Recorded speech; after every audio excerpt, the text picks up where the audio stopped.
এবার পুলিশের জালে বিডিওর মাসলম্যান সোনা ব্যবসায়ী খুনে গ্রেফতার বেড়ে 4। কোচবিহারের পুন্ডিবাড়ি থেকে গ্রেফতার বিবেকানন্দ সরকার ওরফে সোনাই। দাঁতনে পরিবারের দেওয়া ভিডিওতেও ধৃতের উপস্থিতি। স্বপন কামিল্লা খুনে সরাসরি যুক্ত থাকার অভিযোগ। নিউটাউনে সোনা ব্যবসায়ী খুনে চাঞ্চল্যকর তথ্য। অপহরণ, হত্যার আগে পরে বিডিওর সঙ্গে ফোনে কথা। 3 ধৃতের কল ডিটেলস তদন্তকারীদের হাতে।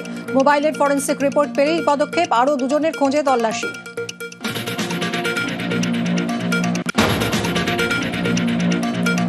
এসএসসির পর এবার প্রাইমারিতে নিয়োগ। আজ থেকেই শুরু প্রক্রিয়া। 13,421 শূন্য পদে নিয়োগের তোড়জোড় প্রাথমিক শিক্ষা পর্ষদের।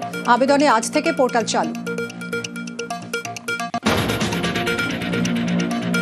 আন্দোলনের মাঝে ইন্টারভিউয়ের দিন ঘোষণা এসএসসির। 26শে নভেম্বর থেকে একাদশ দ্বাদশে শিক্ষক নিয়োগে ইন্টারভিউ। 4 ডিসেম্বর পর্যন্ত চাকরি প্রার্থীদের নথি যাচাই।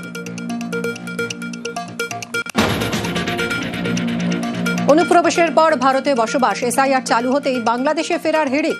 স্বরূপনগরে হাকিমপুর চেকপোস্টে আজও 300-র বেশি বাংলাদেশের ভিড়।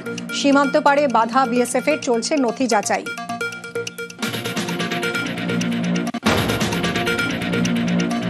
বাংলায় থমকে শীতের আমেজ। শনিবার বঙ্গোপসাগরে ঘূর্ণাবর্ত। 27 থেকে 30শে নভেম্বর দক্ষিণে মেঘলা আকাশ। দিন ও রাতে চড়বে পারদ। উপকূল ও লাগোয়া জেলায় হালকা বৃষ্টি। পশ্চিমী ঝঞ্ঝায় উত্তরের শীতেও ধাক্কা। কাল পরশু দার্জিলিং, কালিম্পং, সিকিমে বৃষ্টির পূর্বাভাস।